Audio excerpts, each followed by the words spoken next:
He did it. He finally did it. President Obama came forward, and a couple of days ago, my mother was on the phone with me, and she said, "Sarah Jo, have you heard the news about President Obama?" And I said, "No, what happened?" And she said, "I think you're probably the only person in the LGBT community that has not heard that President Obama came forward and said that he's in complete support of gay marriage." And I thought, that's fantastic. That's wonderful. It's about time. It's great. And she's right. It probably was the last person to hear about that. But what do you do? I work a lot. I don't live under a rock. I just hadn't heard about it. I'm usually pretty up on my LGBT stuff. But I talked to a very dear friend of mine today, Miss Carrie Ann Parks, who is amazing, and she wrote this post on Facebook that was her feelings on gay marriage and how she feels that she should get her hopes up for the fact that she'd be able to get married someday and then they would renege it. California, bo ba da ba bo bo ba da ba bo. She wasn't in California at the time, but at least I don't think so. But it's heartbreaking. I mean, you remember what that's like. How many times have you had your hopes set on something that you want, and they say, sure, no. She also went on to make a great parallel that the segregation that was happening between blacks and whites back in the day with the different water fountains. It's a direct parallel to what we're going through right now between marriage and civil unions. Everybody's drinking the same water. I'm just saying.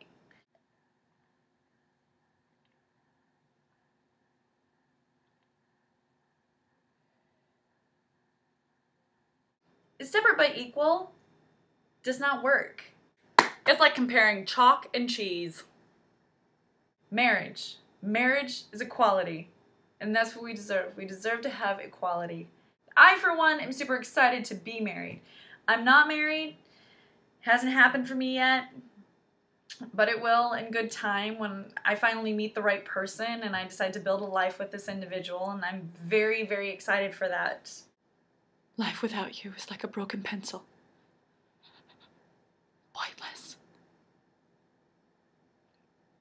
Think about years from now in the history books when they are writing and your kids are going to read in there about 2012, 2013 and such, and it's going to say, well, now, these people are for love, and then those people,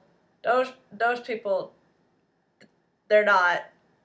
What side do you want to be on? Because if I was to read a history book right now, and it's talking about Rosa Parks, I definitely wouldn't want to be one of the people that was going, yeah, get in the back of the bus.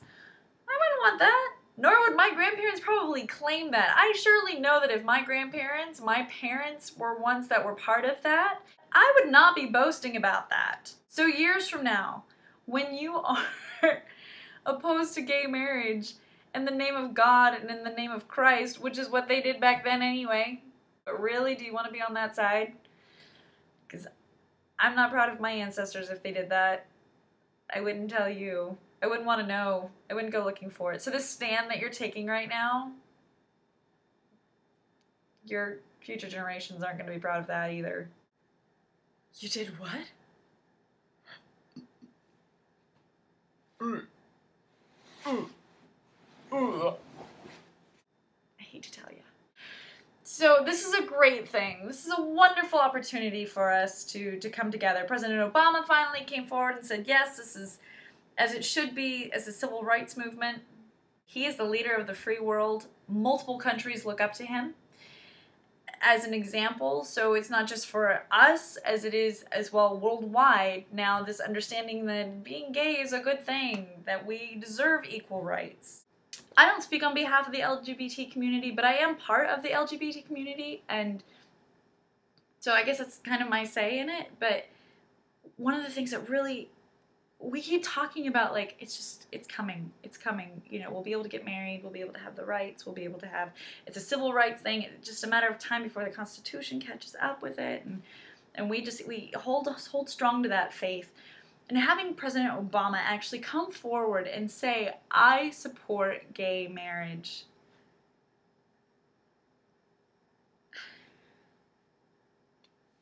it's been something that we've been waiting for a very long time. And I, for one, am extremely, extremely grateful that he came forward to say that. So thank you, President Obama, because when the day comes that I do fall in love, and when the day comes that I decide to have a family with the person that I love, and to be able to have children, you are making it possible for me to be able to have that.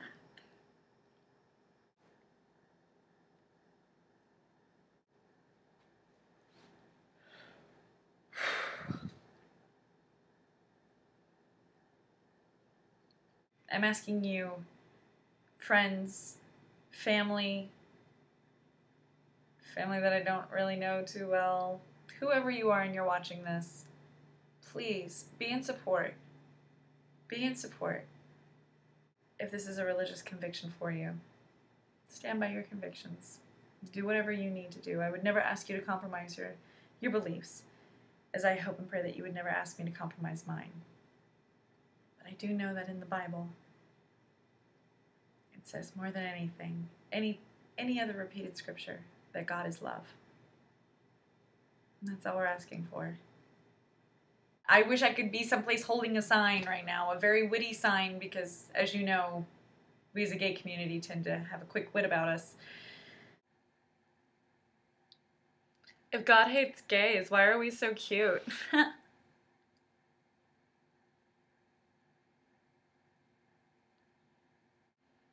At the moment, I'm in Texas, where there is no rally. To have the greatest life that I can have here on earth, a great part of that is my ability to love.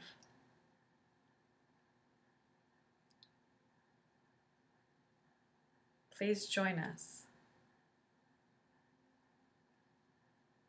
Please fight for the right for marriage equality.